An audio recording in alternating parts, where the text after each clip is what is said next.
एक वायरस ने सियासत को बीमार कर दिया। हल्ला बोल में आज इसी विषय पर चर्चा होगी, क्योंकि देश कोरोना के खिलाफ जंग लड़ रहा है और सियासत थम नहीं रही है। लेकिन बड़ी खबर के साथ हल्ला बोल की शुरुआत कर रहे हैं। लद्दाख में चीन से तनातनी के बीच प्रधानमंत्री की हाई लेवल मीटिंग जारी है। रक्षा मंत्री राजनाथ सिंह, एनएसए अजीत डोभाल और CDS chief of defence staff Bipin Rawat इस बैठक में मौजूद है। ये अहम चीन के साथ बनती परिस्थितियों के बीच बेहद अहम मानी जा रही है। प्रधानमंत्री की अगुवाई में एलएसी मुद्दे पर पीएमओ में ये बैठक चल रही है और तीनों सेनाध्यक्ष भी इस बैठक में मौजूद है। इस खबर पर रहेगी हमारी नजर। अब रुख उस बहस के मुद्दे का जिस पर आज हम चर्चा करने वाले हैं। जिस रफ्तार में कोरोना के मामले बढ़ रहे हैं, उससे ज्यादा स्पीड में कोरोना पर सियासत हो रही है। कांग्रेस के पूर्व अध्यक्ष राहुल गांधी ने मोदी सरकार पर निशाना साधा, लॉकडाउन को फेल बताया। लगे हाथ राहुल ने प्लान भी पूछ लिया। लेकिन दिलचस्प ये कि जब उनसे महाराष्ट्र में बढ़ते मामलों को लेकर सवाल पूछे गए, हाथ खड़े कर दिए।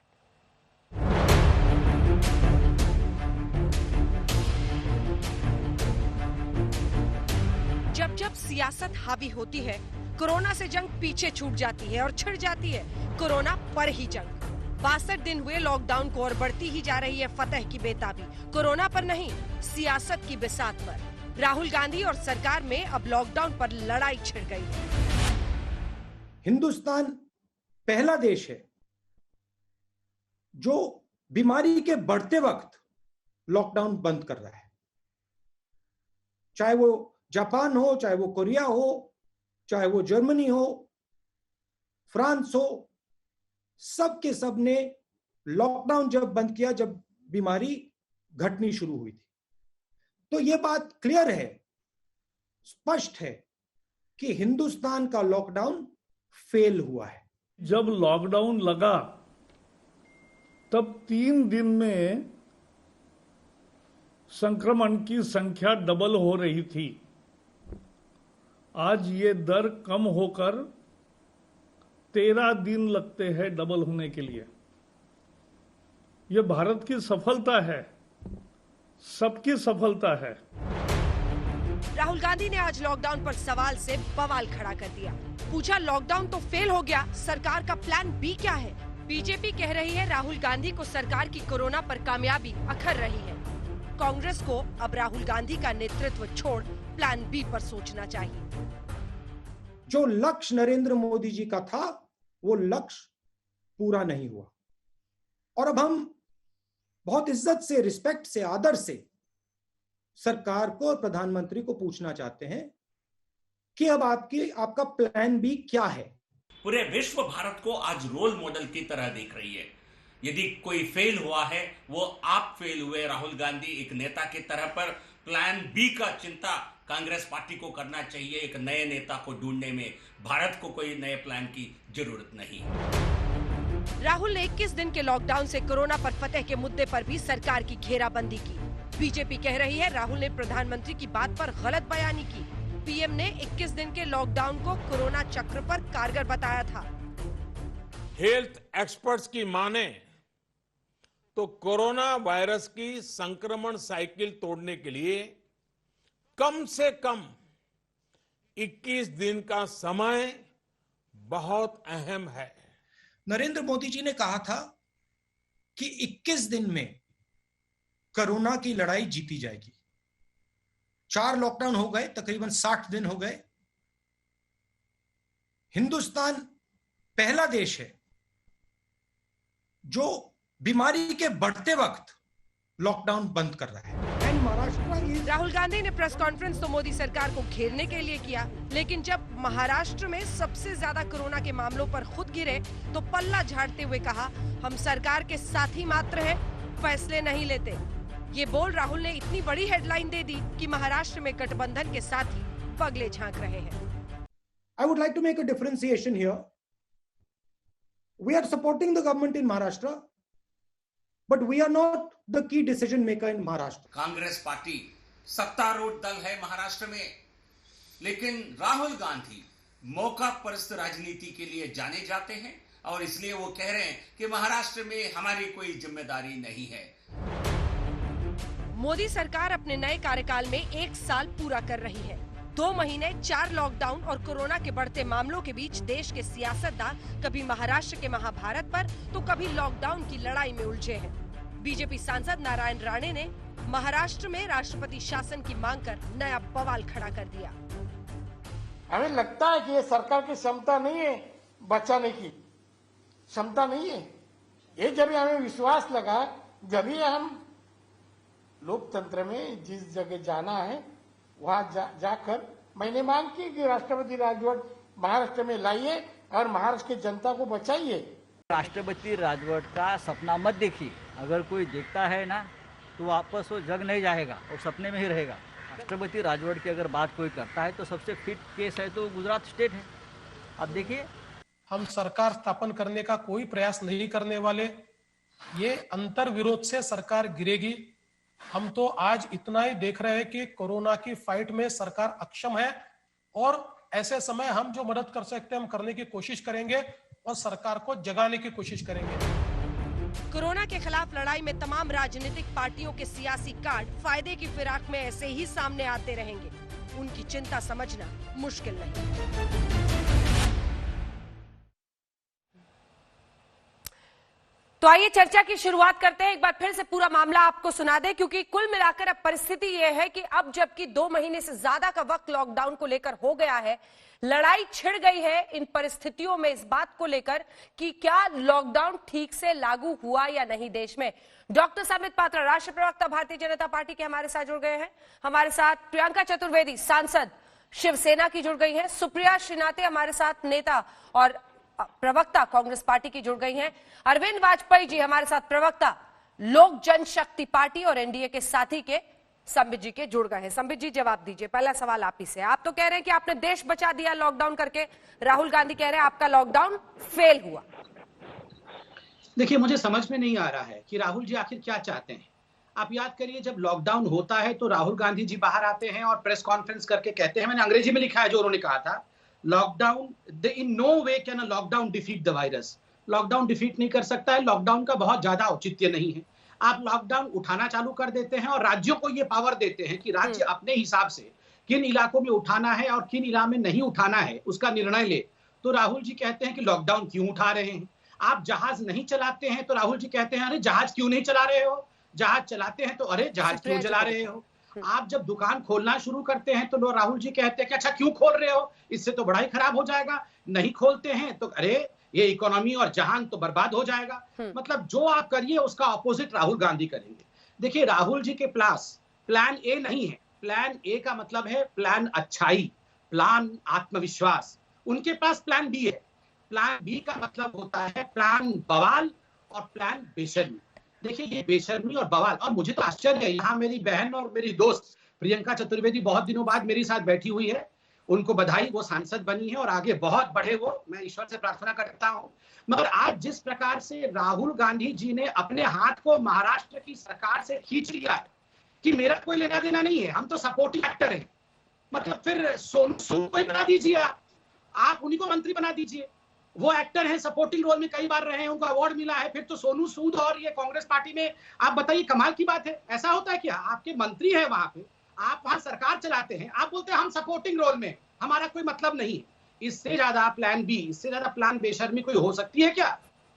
सुप्रिया जी जवाब दीजिए। मुझे पहला जवाब तो ये देना है, और मैं प्रियंका जी को फिर से बधाई देना चाहती हूँ नेशनल टेलीविजन पर उनकी राज्यसभा मेंबरशिप के लिए। और मैं सबसे पहले तो थोड़ी हतप्रभ हूँ, और हतप्रभ इसलिए हूँ कि इस टाइम पर एक सीरियस डिबेट होना चाहिए, और उस डिबेट में आप ए क्या लगता है और बी क्या लगता है और आप अभी वही पैतरेबाजी कर रहे हैं, तो मुझे थोड़ी शर्म आती है कि राजनीति को हम किस स्तर पे ले आए। राहुल जी ने सबसे पहली बात जो कही उसमें मैं 2 स्पष्टीकरण दूंगी। राहुल जी ने कहा 4 लॉकडाउन हुए हैं, और ये मैं और आप भी जानते हैं और ये हमारा भी काम है सवाल पूछना। 4 लॉकडाउन हुए हैं। पहले लॉकडाउन के दिन इन्फेक्शन की दर 525 थी, आज 1,45,000 के आसपास है। तो आपके लॉकडाउन ने इन्फेक्शन की कमर नहीं तोड़ी, ये तो हम मानेंगे ही, और उसका जबरदस्त कोलैटरल डैमेज हुआ।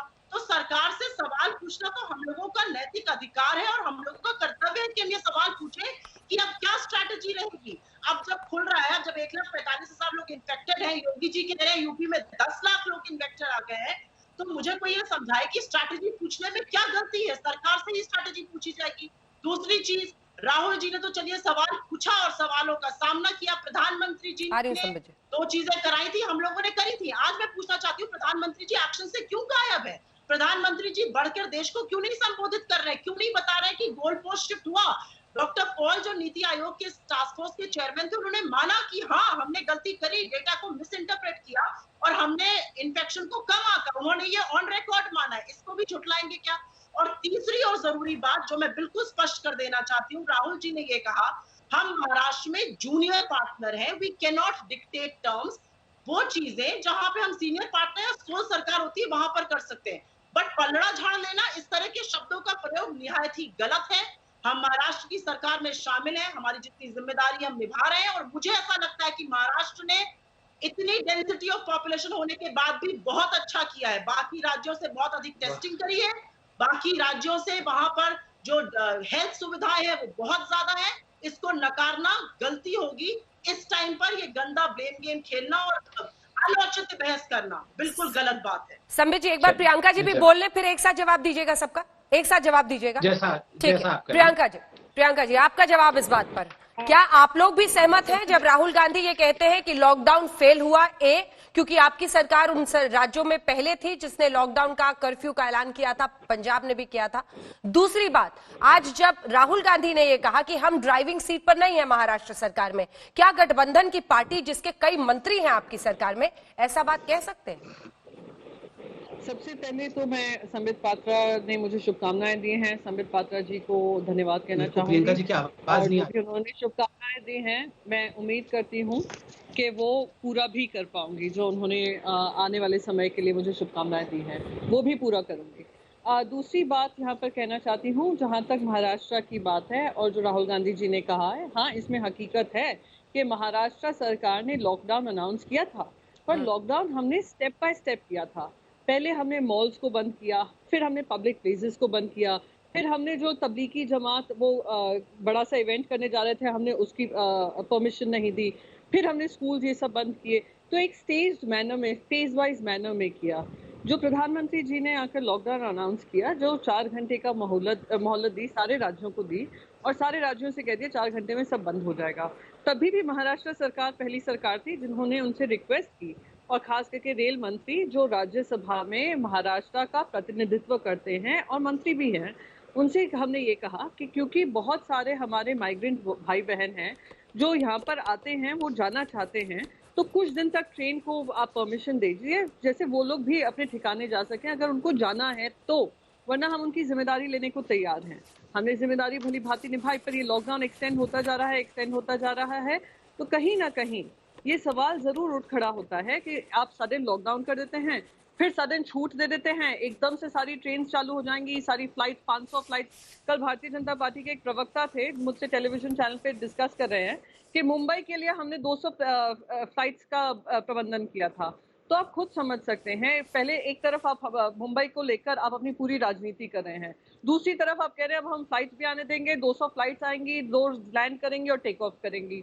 तो कहीं ना कहीं तो अपनी बातों में कोई सोच रखिए, स्ट्रैटेजी रखिए। रही बात दूसरी जो राहुल गांधी जी ने कहा गया है कि राहुल गांधी जी ने कहा हम ड्राइवर सीट में नहीं हैं, हम गठबंधन में हैं, तो उन्हें गलत क्या कहा है? 3 पार्टियों का मिलकर एक गठबंधन हुआ है और तीनों पार्टी मिलकर एक कॉमन मिनिमम प्रोग्राम पे सरकार चला रही हैं। और उन्होंने यहाँ तक भी कहा है, क्योंकि महाराष्ट्र इतना कनेक्टेड स्टेट है, तो मुंबई, पुणे और दिल्ली भी इतना कनेक्टेड सिटी है, तो इन राज्यों में आंकड़े हो सकते हैं। तो इसको तोड़ मरोड़ कर अपनी राजनीति करना, भारतीय जनता पार्टी को ये आदत खत्म करनी चाहिए, क्योंकि लोग भी समझ रहे हैं कितना सच है कितना झूठ है। ठीक है, एक बार संबित जी जवाब दे ले, फिर मैं अरविंद वाजपेयी जी फौरन आपके पास। संबित जी जवाब दीजिए, जब शिवसेना को परेशानी नहीं है, पूरी जिम्मेदारी वो लेने को तैयार है।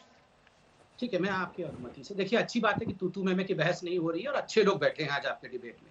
नंबर 1, मुझे इस बात का बहुत ही तकलीफ हुआ जब सुप्रिया जी, जिनको मैं बहुत सम्मान करता हूँ, बहुत अच्छी एंकर भी रही है अपने समय की और उनका भविष्य अच्छा रहे, उन्होंने कहा कि महाराष्ट्र अच्छा कर रही है इतनी बड़ी पॉपुलेशन के बावजूद। आप सोचिए, अगर महाराष्ट्र इतने बड़े पॉपुलेशन के बावजूद अच्छा कर रही है इनके हिसाब से, इंडिया इतने बड़े पॉपुलेशन डेंसिटी के हिसाब से अमेरिका, इटली, स्पेन, इन सब के कंपैरिजन में अच्छा नहीं कर रही, ये तो दोहरा मापदंड है। महाराष्ट्र अच्छा कर रही है मगर इंडिया खराब कर रही है, नंबर 1।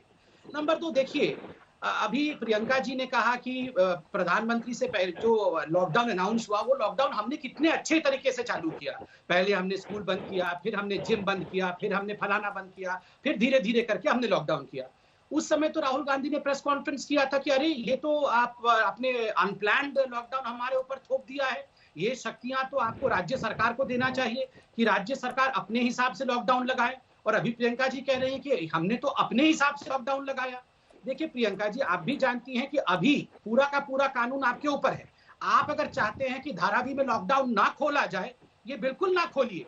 प्रधानमंत्री मोदी नहीं कर रहे हैं कि आप खोले, आप चाहते हैं कि जिम ना खोले, बिल्कुल ना खोले।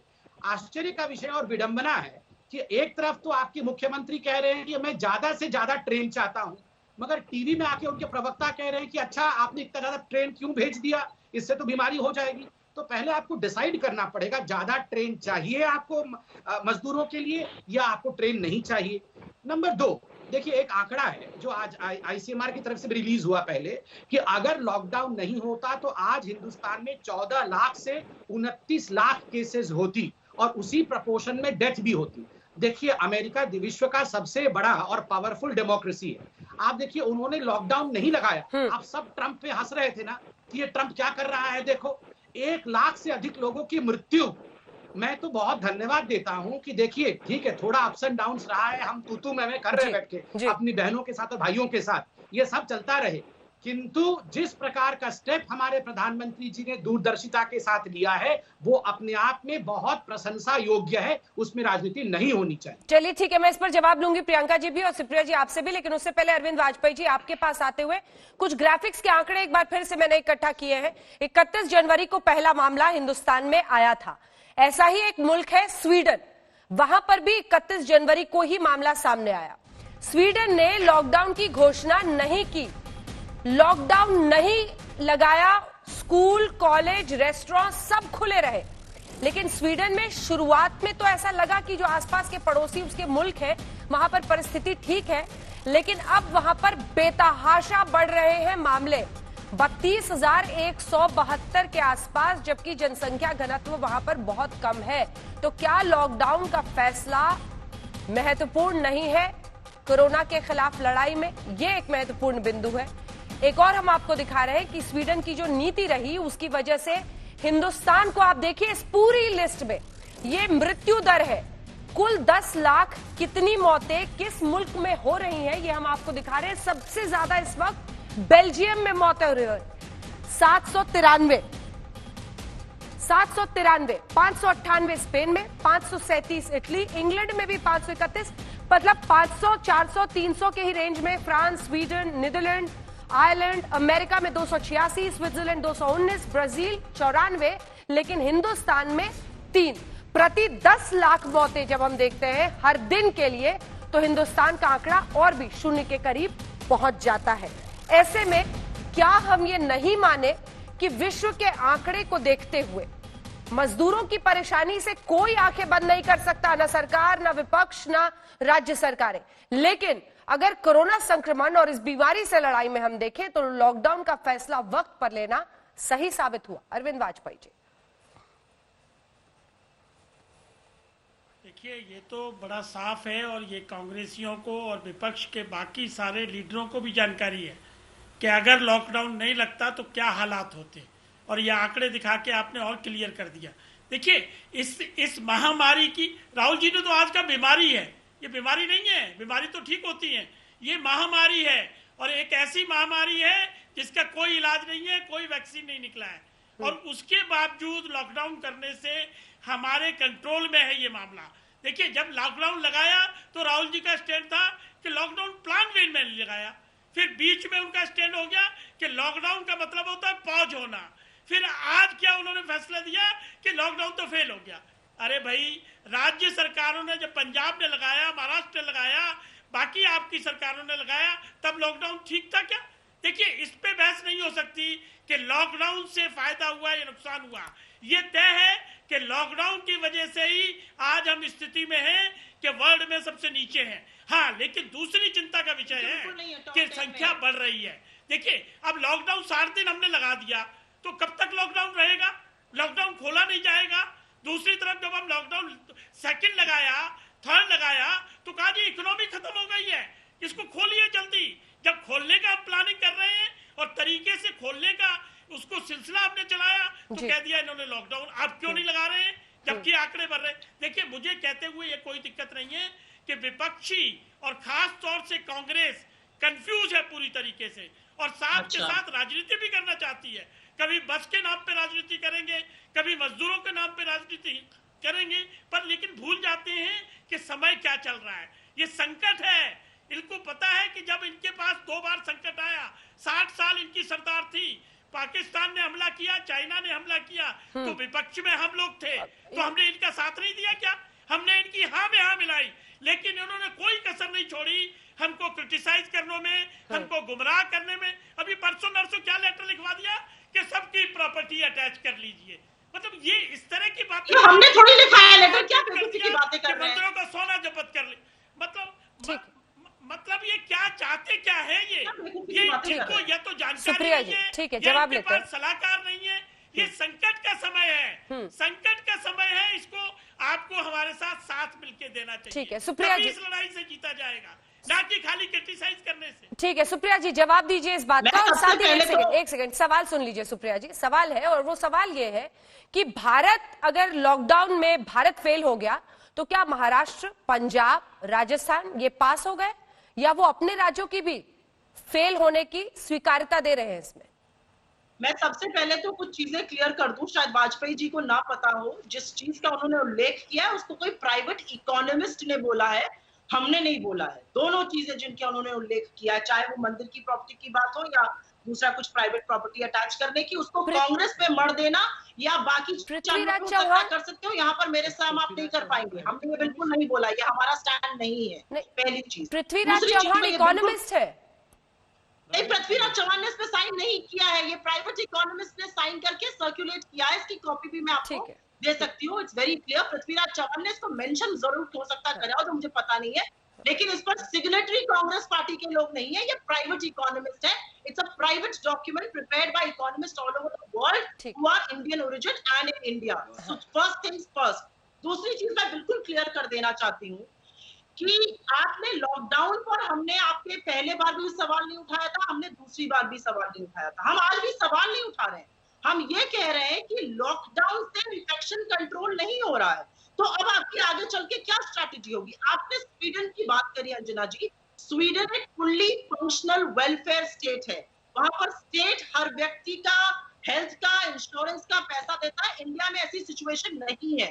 पूरी दुनिया में जहां पर ये महामारी फैली है, टेस्टिंग हमारी अभी भी लो है, और फिर भी हम टॉप 10 कंट्रीज में आ गए हैं। इस बात को बिल्कुल भी हम नजरअंदाज नहीं कर सकते। लो टेस्टिंग के बावजूद भी हम top 10 countries of the world में हैं।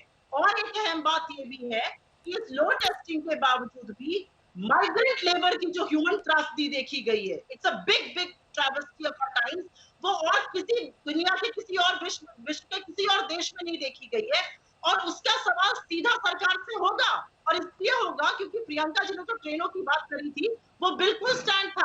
आपको माइग्रेंट लेबर को सुरक्षित, जब संक्रमण नहीं फैला था, उनके घर पहुंचा देना चाहिए था, आपने नहीं पहुंचाया। आज जो जा रहा है वो पोटेंशियल थ्रेट बन के जा रहा है, और उसी के बारे में योगी जी कह रहे हैं कि 10 लाख लोग यूपी में संक्रमित हो गए, उनका ऑफिशियल फिगर 6500 है। तो आंकड़ों की राजनीति करने पर हम बिल्कुल विश्वास नहीं करते हैं, लेकिन सीधी सी बात यह है कि कोई तो इसका जवाब देगा कि जो माइग्रेंट लेबर है, जो इकोनॉमिक डाउनफॉल हुआ है, उसका जवाब कौन देगा? हमने आपके लॉकडाउन का डे 1 से सपोर्ट किया, हमारी सरकारों ने सपोर्ट किया। एनडीएमए की गाइडलाइन के अंदर state government take a back seat, centre calls the shots, जिसको हमने माना। हम आपसे सिर्फ यही तो पूछ रहे हैं कि 4 लॉकडाउन लग गए, अब आगे क्या? क्योंकि इन्फेक्शन तो अभी भी बढ़ रहा है। आज विशेषज्ञों का मानना है कि 1 जून को 2 लाख नंबर प्लान बी बताइए, हम नजर फेर लेंगे। संबित जी, लॉकडाउन से संक्रमण नहीं रुक रहा, प्लान बी क्या है आपकी सरकार के पास? देखिए, एक तो अभी सुप्रिया जी ने कहा कि देखिए हम सब जो हैं बहुत सपोर्ट कर रहे हैं, लॉकडाउन के दिन में भी सपोर्ट कर रहे थे सरकार का, अभी भी सपोर्ट कर रहे हैं। मैं तो बहुत सम्मान के साथ ईश्वर से प्रार्थना करता हूं, अगर इसे सपोर्ट कहते हैं तो कृपया करके ऐसा सपोर्ट किसी को मत करिए। मतलब 24 घंटे नेगेटिविज्म करना और कहना कि ये सब सपोर्ट कर रहे हैं, ये प्लीज प्लीज मैडम मैं कंप्लीट कर लूं मैडम, मुझे अभी भी आप सपोर्ट मत करिए, मुझे आप क्रिटिसाइज ही करिए। दूसरी बात है, देखिए यहाँ पर मैं राहुल गांधी की एक एक बात कहता हूँ। राहुल गांधी जी ने कहा कि हम जूनियर पार्टनर हैं, इसलिए हमारे पे अकाउंटेबिलिटी नहीं है। आपको अगर लगता है कि आपकी अकाउंटेबिलिटी नहीं है तो आप आउटसाइड सपोर्ट दीजिए। आपने मंत्री क्यों रखा हुआ है? आप एक सेकेंड मैडम, ये ऐसा ये लड़ाई झगड़े नहीं मैडम ये सपोर्ट मत करिए मेरे को मैडम, ऐसा सपोर्ट नहीं चाहिए मैडम प्लीज मैडम, ऐसा सपोर्ट नहीं मैडम प्लीज डोंट सपोर्ट एक एक करके बोलिए मैडम ऐसा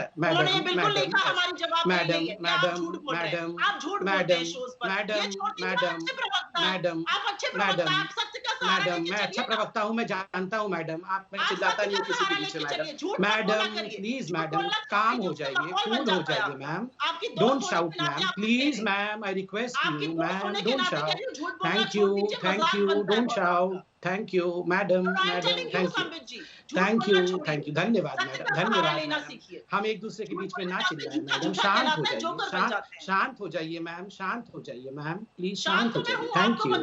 शांत नहीं मैडम, मुंह को बंद रख के शांत होते हैं मैम, मुंह खोल के कोई शांत नहीं रह सकता। Thank you ma'am, thank you, शांत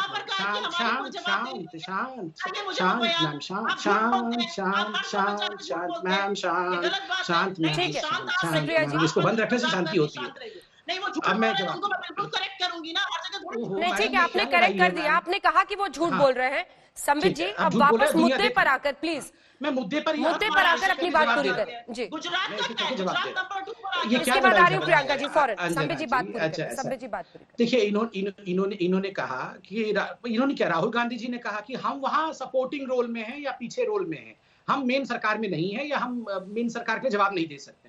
मैं कह रहा हूं आप विड्रॉ कर लीजिए, आप सपोर्ट बाहर से करिए, आप मंत्री हटा दीजिए अपना, आपके मंत्री वहां पर है, मंत्री है ना, ये तो सच्चाई है ना, ये तो मैं झूठ नहीं बोल रहा हूँ, उनके मंत्री हैं वहां पर, मंत्री होने के बावजूद ये कहते हैं कि हम अकाउंटेबल नहीं है। आप सपोर्ट विड्रॉ करिए, आप कहिए हम आउटसाइड सपोर्ट देंगे। नंबर 1 मैडम ऐसे चिल्लाने से मैं भी बीच में बोल सकता हूं मगर सुन लीजिए। दूसरी बात, इन्होंने कहा मंदिरों के विषय में कोई प्राइवेट वाले किसी व्यक्ति ने कोई इंटरनेशनल, अरे भैया ये जो पृथ्वीराज चौहान ये कोई इंटरनेशनल इकोनॉमिस्ट नहीं है, ये बिल्कुल देसी प्रवक्ता है और देसी पॉलिटिशियन है महाराष्ट्र के और अच्छे आदमी है, मगर उन्होंने खराब बयान दे दिया था कि मंदिरों के सोने को अप्रोप्रिएट कोट अनकोट अप्रोप्रिएट करना चाहिए था, तो उसको आप ये मत बताइए कि वो बड़े विदेशी इकोनॉमिस्ट है। नंबर 2, नंबर 3 आपने राहुल गांधी जी के प्लान ए प्लान बी के बारे में कहा। देखिए सुप्रिया जी एक बात आप जान रखिए, हम कम से कम राहुल जी की तरह वो कलावती के घर में जाके फोटो खींचना और पूरे कैमरे के लाव लश्कर के साथ जाके डॉक्यूमेंट्री बना के रिलीज करने का, अंजना जी ये क्यों चिल्ला कर रही है? मैं तो ऐसा नहीं, ऐसा तो मैं कभी नहीं करता हूं। बात पूरी करने दीजिए, बारी-बारी से बात कीजिए। उसमें भी बोल रहा हूँ, अब सुप्रिया जी सुन ली तो अच्छा रहेगा। प्रियंका जी सुन रही है, देखिए ना मैंने उनके सरकार पे भी कहा, वो तो चिल्ला ही नहीं है, आप सुन लीजिए। आप राहुल जी की बात को झूठा प्रस्तुत करेंगे तो मैं तो बिल्कुल, अरे भैया मैडम ऐसे राहुल जी के बारे में कुछ भी, वो भगवान है क्या, हम उनके बारे में कुछ भी नहीं बोलेंगे? बताइए थोड़ा सा राहुल जी के बारे में क्या ऐसे बोल दिया, नहीं बात पूरी कीजिए जल्दी से संबित। थोड़ा सा देखिए, मैं कह रहा हूँ राहुल गांधी जी आप याद करिए, अभी डॉक्यूमेंट्री पिक्चर भी उन्होंने रिलीज किया, वॉइस ओवर भी दिया, उसमें गाना भी लगाया। वैसे देश का प्लान बी नहीं होता है, सारे राज्यों को यह अधिकार दिया गया है, ज्यादा ट्रेन मंगाइए। आप माइग्रेंट्स की सेवा करना चाहते हैं, रात को 3 बजे तक, परसों पीयूष गोयल जी बैठे थे, कल मैं शहनवाज जी का और प्रियंका बहन दोनों का डिबेट देख रहा था, वो विषय हो गया है। देखिए सभी राज्यों को ये फ्रीडम है कि वो किस प्रकार से अपने माइग्रेंट लेबर्स को डील करे, किंतु आज मैं धारावी की तस्वीरें आप ही के चैनल पे देख रहा था, धारावी के लोग निकल कर कह रहे हैं ना तो हमें राशन पहुंचाया गया, ना हमारे लिए यहाँ की सरकार ने चिंता की है। और मैं तो सोनू सूद को धन्यवाद देता हूँ, पूरी महाराष्ट्र की सरकार जो बस नहीं लगा पाई, अकेले सोनू सूद ने वो लगा दिया। आप बताइए, यहाँ तो महाराष्ट्र की सरकार एक पीआर एजेंसी चलाई हुई है, हाँ best CM of the world, best CM of the world. अब राहुल गांधी क्यों नहीं बोलते वो best CM of the world है? वो तो सरकार में है ना, राहुल गांधी एक बार बोल दे कि वो बेस्ट सीएम है।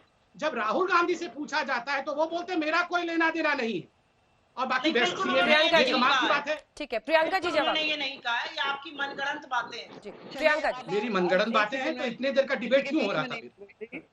मैं अपने भैया के लिए, जैसे भैया ने मुझे शुभकामनाएं दी, मैं अपने भैया को यही शुभकामनाएं दूंगी कि हर टेलीविजन चैनल पे आकर अपना झूठ फैलाते रहें और बोलते रहें और प्रवक्ता बने रहें। ये मेरी भी उनके लिए शुभकामनाएं हैं, क्योंकि जो भी उन्होंने अब तक बोला है झूठ बोला। पहले उन्होंने आईसीएमआर के बारे में उन्होंने कहा कि आईसीएमआर ने कहा अगर लॉकडाउन नहीं होगा तो इतने केसेस हो सकते थे। वो आईसीएमआर ने खुद ने डिनाई कर दी वो रिपोर्ट कि ऐसी कोई रिपोर्ट नहीं है। लव दत्ता जी खुद वापस नेक्स्ट डे आए थे और उन्होंने कह दिया ऐसी कोई रिपोर्ट नहीं है। प्लीज एक सेकंड भाई साहब, मुझे बोल लेने दीजिए, मैं आपके बीच में नहीं बोल रही थी भैया। आप लंबी प्रवक्ता की राजनीति है, रुक जाइए।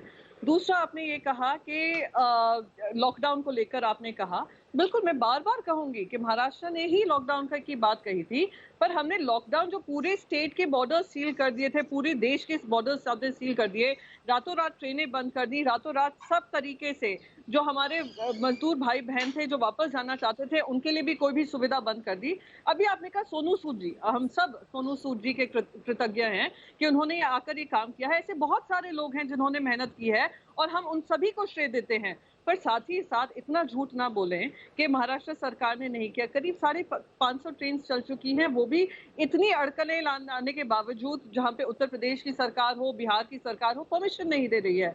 दूसरी बात, 3.5 लाख हमारे मजदूर भाई बहन एसटी बसेस से फ्री ऑफ कॉस्ट महाराष्ट्र सरकार के खर्चे पे उनको उनके घरों तक पहुंचाया गया है। तो सिर्फ सोनू सूद जी ही नहीं, हमारी सरकारें भी काम कर रही हैं। शायद आप लोगों को पॉलिटिक्स इतनी छाई हुई है कि आपको कुछ लोग दिखते हैं, वो भी हमें चलता है, सबको श्रेय दीजिए, हमें भले ही श्रेय मत दीजिए, पर इस समय पे जब मजदूरों को घर तक पहुंचाना है, उस समय पर जब रात के 3 बजे हमारे रेल मंत्री बात कर रहे हैं, रात के 3 बजे क्यों नहीं उठे जब हमारी बहनें, प्रेग्नेंट बहनें 700 किलोमीटर चल कर जा रही थी अमेठी तक मध्य प्रदेश से। हमारे माइग्रेंट भाई बहन भूख के मारे रो रहे थे, 7 से ज्यादा लोग मर चुके हैं, 40 श्रमिक ट्रेनें अपनी जगह पर नहीं पहुंची हैं। और हमारे जो रेल मंत्री हैं, मैं उनसे फिर से कहना चाहूंगी, जरा एक बार इसी राज्य सरकार के अपने चुने हुए एमएलए से पूछें, उन्होंने कितनी श्रमिक ट्रेन चालू की, उन्होंने कितनी दुहाई लगाई है या कितने जाकर रिक्वेस्ट की है चीफ सेक्रेटरी के पास जाकर या चीफ मिनिस्टर साहब के पास जाकर कि हमारे मजदूर भाई बहनों को उनके ठिकानों तक पहुंचाओ। कितने उसमें से, नहीं 1 मिनट रुक जाइए। आपने राशन, खाने पीने सबकी बात कही, आपने वीडियोस देखे हैं, मेरे भैया ने वीडियोस देखे हैं, तो मेरे भैया ने ये भी वीडियोस देखे होंगे किस तरीके से उत्तर प्रदेश और बिहार जाने के बाद उनकी फजीहत हो रही है, उनको ना खाना मिल रहा ना पीना मिल रहा है। और वो ट्रेन में जब स्टेशन पे रुकते हैं, जो 40 घंटे में ट्रेन पहुंचनी चाहिए 4-4 दिनों में पहुंच रही है, उनको खाने पीने की आपने व्यवस्था नहीं दी। और सच्चाई तो ये भी है, आप खुद जानते होंगे, रेल मंत्री से पूछेगा, कोई भी ट्रेन आप लोगों ने चलने नहीं दी जब तक उनको पूरा किराया उनके हाथ में नहीं मिल जाता, जो अब हम सीएम रिलीफ फंड के माध्यम से 75 करोड़ का खर्चा हमने कर भेजा है, वो भी सरकार, केंद्र सरकार से मेहनत करा रही है। कोई जरा रेल मंत्री से कहे तो अंजना जी, दोनों के जवाब में दे देता हूं। बहुत ठीक है प्रियंका जी, एक सेकंड, वो 75 नहीं 85 करोड़ है, कल भी आपने बताया था। एक सेकंड संबित जी, एक सवाल मुझे पूछना है प्रियंका जी से। प्रियंका जी, सिर्फ प्रवक्ता नहीं, आप सांसद भी हैं, बहुत जिम्मेदारी के साथ ये सवाल मैं आपसे पूछ रही हूं, क्योंकि लॉकडाउन और लॉकडाउन को कैसे लागू किया गया इस पर बार बार प्रश्न किया जा रहा है। मैं आपसे ये जानना चाहती हूं कि लॉकडाउन को लागू करने का सही तरीका क्या है। क्या आपको लगता है, एक सेकंड, इतने दिनों से आपकी सरकार लगातार कोशिश कर रही है मजदूरों को उनके जो भी प्रवासी मजदूर है कि उनके गांव तक, घर तक पहुंचाया जाए, क्या आपको लगता है कि ओवर अ पीरियड ऑफ, मतलब कितने दिन, क्या कोई भी सरकार, मैं तो कहती हूं कोई भी राज्य सरकार इस परिस्थिति में है कि वो आंकड़ा दे दे कि इतने मजदूर हैं, इतने दिन लगेंगे, इतनी ट्रेनें, इतनी बसें दे दो, हम पहुंचा देंगे? क्या आपको नहीं लगता है कि ये एक ऐसी मानवीय चुनौती है जिसका किसी के पास शायद सिंपल खाका नहीं? नहीं, देखिए किसी ने नहीं कहा कोई एक सिंपल तरीका है, पर एक स्ट्रैटेजी होती है, एक तरीका होता है लॉकडाउन करने का। मैं आपको फिर से बताती हूँ, हमने बस 4 दिन और मांगे थे कि लॉकडाउन अनाउंस करने के, 4 घंटे नहीं 4 दिन दे दीजिए। 4 ट्रेन जो रेगुलर ट्रेन चलती हैं उत्तर प्रदेश, बिहार, कर्नाटक, गोवा, राजस्थान, छत्तीसगढ़, झारखंड, जहां से हमारे माइग्रेंट्स भाई बहन आए हैं, वेस्ट बंगाल, उन सब के लिए 4 दिन के लिए मोहलत दे दीजिए, ट्रेन चलने दीजिए। हमने ये कहा था, ये एक स्टैगर्ड मैनर में हो सकता है। अब जब आप कह रहे हैं लॉकडाउन की बात कर रहे हैं, तो एक फेज मैनर होता है, फेज मैनर में आप लागू करते हैं, फेज मैनर में उसको हटाते हैं। मैं आपको कह दूं, जिस दिन से प्रधानमंत्री नरेंद्र मोदी जी ने लॉकडाउन अनाउंस किया, तो हमारा राज्य वही कर रहा है जो मिनिस्ट्री ऑफ होम अफेयर्स हमें करने का परमिशन देती है। जब वो कहती है आप रेड जोन डिसाइड करो, ऑरेंज जोन डिसाइड करो, हमने किया। तभी हमने कहा कि इस लेकिन जितने मजदूर हैं, क्या 4 दिन में उन सभी को घर तक पहुंचा देना मुमकिन है? नहीं मैडम, 4 दिन में नहीं पहुंच सकते मजदूर, पर मजदूरों के लिए व्यवस्था भी तो की जा सकती है अच्छे से। 16,000 संबित जी जवाब दीजिए। बनाना पूरे महाराष्ट्र में, संबित जी जवाब दीजिए। 6 लाख मजदूरों को जब महाराष्ट्र सरकार ने ऐसा वक्त मांगा था, तो क्या था आपका रुख इस पर? ये आपने परसों ही देखा ना, 125 ट्रेन देने के लिए 125 ट्रेन देने के लिए पीयूष गोयल जी रात के 3 बजे तक इंतजार करते रहे, मगर लिस्ट ये दे नहीं पाए। लास्ट में 41 ट्रेन ही चला, क्योंकि बंगाल और उड़ीसा वाली ट्रेन अम्फान के कारण चल नहीं पाई। तो ऐसा तो है ही नहीं कि हम देना नहीं चाहते हैं और ये लेना चाहते हैं। दूसरी बात है, देखिए बांद्रा से लेकर औरंगाबाद तक जिस प्रकार के दृश्य हिंदुस्तान ने महाराष्ट्र में देखा है, वो दिल को दहला देने वाला है। उसके बावजूद भी ये महाराष्ट्र को एक सक्सेसफुल मॉडल बता रहे हैं, मगर हिंदुस्तान में जिस प्रकार से लॉकडाउन इत्यादि होके हमने जानों को बचाया है, उसे वो अनसक्सेसफुल बता रहे हैं। ये अपने आप में बहुत आश्चर्य का विषय है। औरंगाबाद में जब रेल की पटरी पे 16 मजदूर बंदूक कट के मर गए, उसके बाद इन्होंने कहा एमएचए के सारी बातों को ये मानते हैं। एमएचए के अजय भल्ला साहब ने चिट्ठी लिखा था कि कोई भी मजदूर पैदल ना जाए, आप उनको शेल्टर होम में रखें, वहां से श्रमिक एक्सप्रेस तक आप गाड़ी से भेजिए। क्यों आप पैदल चलने दे रहे थे, वो भी ट्रेन की पटरी के ऊपर? इतना आप लोग आज्ञा पालक हैं। तो देखिए आपके यहाँ तो एनसीपी, कांग्रेस और शिवसेना, ये तीनों के अंदर plan A, plan B, plan C चल रहा है। ये हटेगा तो मैं बनूंगा, मैं हटूंगा तो ये बनेगा। इनके आपस में ही ये गुत्थम गुत्थी चल रही है। ठीक है, प्रियंका जी जवाब देना चाहते हैं। सुन लीजिए, बहुत देर प्रियंका जी ने बोला है। अच्छा ठीक है, पूरा कर 10 सेकंड दे दीजिए, फिर पूरा कर लीजिए। इस पूरे समय में आधा समय लॉकडाउन के समय महाराष्ट्र के मुख्यमंत्री का समय गया है कि मैं कैसे एमएलसी बनूं, मैं कैसे मुख्यमंत्री बना रहूं। प्रधानमंत्री को फोन करके वहां पर हाउस खुलवाना, इलेक्शन करवाना, इसमें गया है। और प्रियंका जी आपने मुझे कहा बहुत तंज कसा, मैं तो वाकई चाहता हूं आप आगे बढ़े। एक मुहावरा हमेशा याद रखिएगा, माटी कहे कुम्हार से क्यों तू रोंधे मोए, एक दिन ऐसा आएगा मैं रोंधूंगी तोए। इसको हमेशा, अहंकार महादेव को कभी पसंद नहीं है, महादेव कभी अहंकार पसंद नहीं करते हैं, इसको याद रखिएगा। और मैं महादेव भक्त हूँ। बहुत अच्छी बात है। अब मैं इसका जवाब देना चाहती हूँ। हाँ बोलिए ना प्रियंका जी, आप ही जवाब देना। हाँ। इनकी बातों से मुझे एक और मुहावरा याद आया, जिसको कहते हैं आ बैल मुझे मार। इन्होंने कहा कि मुख्यमंत्री का आधे से ज्यादा समय एमएलसी बनने में लग गया। उन्होंने प्रधानमंत्री को फोन कर हाउस खुलवाया, इलेक्शन करवाए। तो वो तो अगर गवर्नर साहब को आप लोग पट्टी नहीं पढ़ाते तो शायद वो काम पहले भी हो चुका होता। ये आप लोगों ने जो फंसाने का काम किया, इन सब में वो अवॉइड किया जा सकता था। पर खैर, राजनीति पूरी भारतीय जनता पार्टी महाराष्ट्र में लगी पड़ी हुई है, वो सब जानते हैं। महाराष्ट्र का पूरा राज्य देख रहा है। दूसरी बात, इन्होंने मुझे कहा पता नहीं किस अहंकार की बात कर रहे हैं। मैं भी आपसे को उतनी दुआ दे रही थी जितनी आप मुझे दे रहे थे, पर आपकी अहंकार की बात ही अलग है। मैंने तो आपके झूठ फैलाने की बात कही कि आप झूठ बोल रहे हैं, तथ्यों पे नहीं। आपने कहा कि औरंगाबाद में ट्रेन की पटरी के नीचे आकर कट गए। भाई साहब, वो तो हमने खुद ने, मुख्यमंत्री ने उसके बारे में बातचीत कर उन्होंने दुख जताया था और उन्होंने उनके लिए कहा था कि उनको कॉम्पेंसेशन भी मिलेगा। पर साथ ही साथ आप कहीं ना कहीं अपने मन से पूछिए, अपने दिल से पूछिए, झूठ बोलने से पहले, कि कभी आपने सूरत के लिए आवाज उठाई, जो आए दिन सूरत से हमें दृश्य देखने को मिलता है। आपने कभी कर्नाटका में हमारे जो भाई बहन थे, जो जाना चाहते थे मजदूर भाई बहन, और आकर प्रोटेस्ट कर रहे थे, कभी आपने उनकी आवाज सुनी?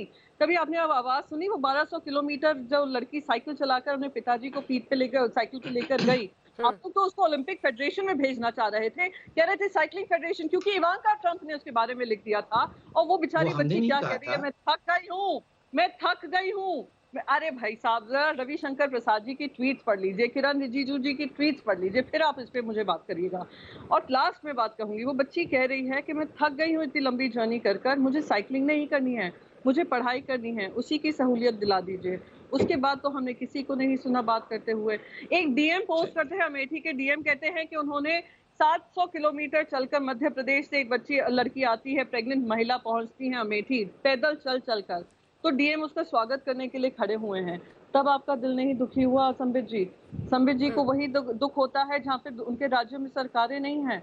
जरा अपना दिल खोलिए, मानवता लाइए। ठीक है, जवाब दीजिए संबित जी, उसके बाद मैं जानना चाहती हूँ सुप्रिया जी और अरविंद जी के पास। और हर चीज अहंकार की प्रश्न है यहाँ पे, अहंकार आपकी बातों से लग रहा है। प्रियंका जी आराम से, छोटा देखिए कुछ वाजिब बातें हैं। इसके बाद फौरन आऊंगी आप। ये लॉकडाउन तो सक्सेसफुल रहा है क्योंकि मैंने आपको आंकड़े दिए हैं, वरना उस प्रकार का आंकड़ा होता। हाँ देखिए, हर राज्य की अपनी अपनी दुख भरी कहानी है। ऐसा नहीं है कि केवल बीजेपी शासित राज्य में दुख भरी कहानी है और कांग्रेस शासित राज्यों में बहुत सुख भरी कहानी है। देखिए इतनी बड़ी त्रासदी में, मैं एक सेकंड मैं तो अभी बीच में नहीं बोल रहा था, मगर इसमें राजनीति करने की आवश्यकता है या हम सबको जमीन पर उतर करके वास्तविक रूप में काम करने की आवश्यकता है। डॉक्यूमेंट्री फिल्म बनाने से कुछ सॉल्व नहीं होगा। आप अपने अपने राज्यों में अगर सही तरीके से काम करेंगे, अगर जिस प्रकार से राजस्थान की सरकार ने जबरन ट्रक के अंदर लोड करके ठूस करके मजदूरों को उत्तर प्रदेश के औरैया नहीं भेजा होता तो उनकी डेथ नहीं होती, वहां थोड़ी संवेदनशीलता दिखा दिया होता। ठीक उसी प्रकार धारावी के लोगों को महाराष्ट्र की सरकार ने अगर भोजन पहुंचाने का काम किया होता, राशन पहुंचाने का काम किया होता तो वो अच्छा काम होता। तो अगर मैं तो कहता हूं हमारे राज्यों में भी कुछ ऐसी चीजें जरूर हुई होंगी जिससे हमको भी शिक्षा लेनी चाहिए। हम एकदम बहुत दूध के धुले हुए हैं। ठीक है, आप एकदम ठीक है संबित जी, आपको भी एक सेकंड टोक रही हूँ। रेल मंत्री इस वक्त बोल रहे हैं, रेल मंत्री पीयूष गोयल इसी पर कुछ बोल रहे हैं, जल्दी से सुना देते हैं, मैं लूंगी। 3256 ट्रेनें चल चुकी हैं कल तक, उसमें लगभग 1500 ट्रेनें तो सिर्फ उत्तर प्रदेश की हैं और लगभग 1200 ट्रेनें बिहार। लेकिन इतना कोऑपरेट किया, मैं दाद दूंगा, मैं वास्तव में आज देश के समक्ष बताना चाहूंगा, महाराज योगी आदित्यनाथ जी हमारे लोकप्रिय मुख्यमंत्री उत्तर प्रदेश के, इतने दिल से अपने उत्तर प्रदेश के जो भी प्रवासी मजदूर आ रहे हैं उनको दिल से लगा के उन्होंने अपनाया है, उनकी व्यवस्थाएं की है, हर जगह अच्छी तरह उनको उतार के खाना पीना रखिया, क्वारंटाइन किया, मेडिकल टेस्ट किया, पैसे दिए 1000 रुपए, साथ में 1 महीने का राशन और तेल सब कुछ किट के माध्यम से उनको दिया, इतनी चिंता की।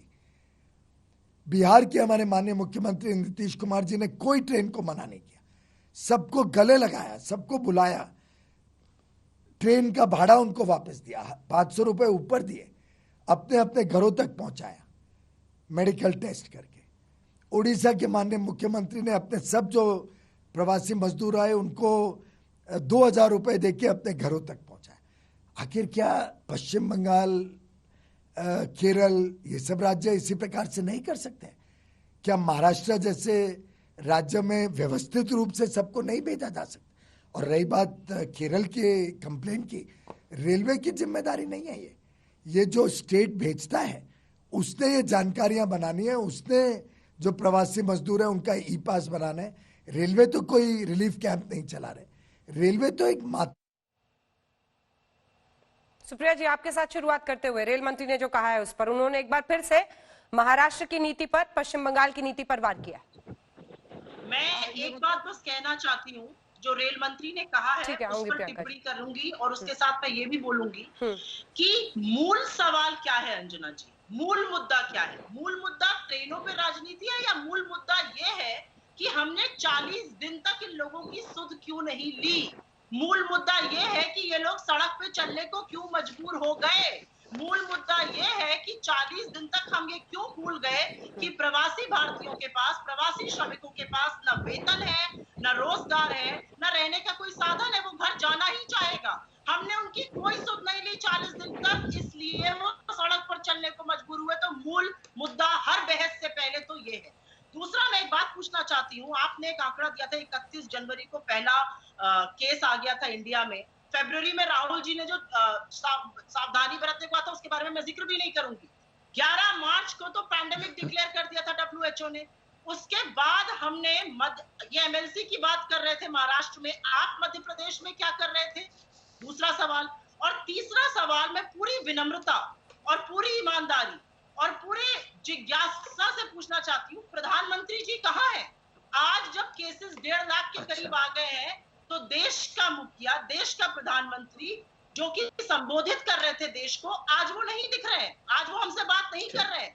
आज जो लॉकडाउन की नोटिस NDA के थ्रू प्रधानमंत्री जी। अरविंद जी एक बार बोल रहे, अरविंद जी बहुत देर से। अरविंद जी, मजदूरों की मजबूरी। अंजना जी देखिए, देखिए एक बात समझिए कि इस महामारी में अगर किसी को परेशानी सबसे ज्यादा हुई है तो वो मजदूर भाइयों की, और उसके लिए जिम्मेवारी राज्यों की है।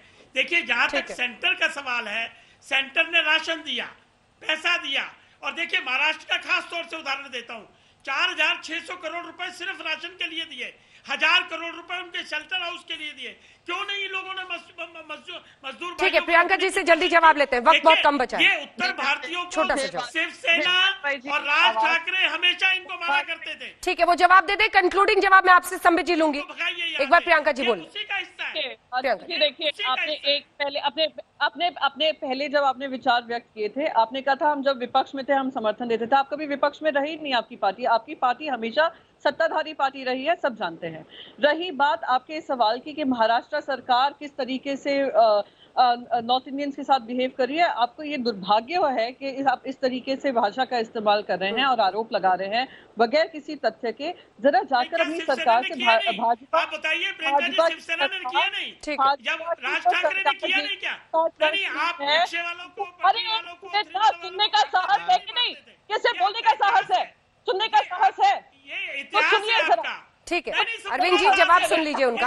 अरविंद जी जवाब। इतिहास को थोड़ी झुकला सकते हो आप। आपका इतिहास तो मैंने एक लाइन में बता दिया। अब रही बात हमारे इतिहास की, या हम इतिहास की बात कर लें या आज की बात कर लें, और आज की बात में सच्चाई ये है, जरा आप अगर राज्य सरकार से अपनी जाकर पूछेंगे बिहार में जो चल रही है कि कितनी ट्रेन हो महाराष्ट्र से आने। ठीक है, संबित जी 2 लाइन में इसका जवाब दीजिए। ये सवाल प्रियंका जी ने पहले भी पूछा है, 2 लाइन में कंक्लूडिंग। देखिए दो चीजें मैं कहना चाहता हूं 2 लाइन में ही। नंबर 1 ये भी कह रहे थे कि पीएम क्यों नहीं आ रहे हैं, पीएम क्यों नहीं आ रहे हैं। जैसे ही पीएम आते हैं तो ये कहते हैं पीएम क्यों इतना ज्यादा आ रहे हैं, थाली बजाने, ये लाइट जलाने नहीं आ रहे हैं, तो क्यों नहीं आ रहे हैं।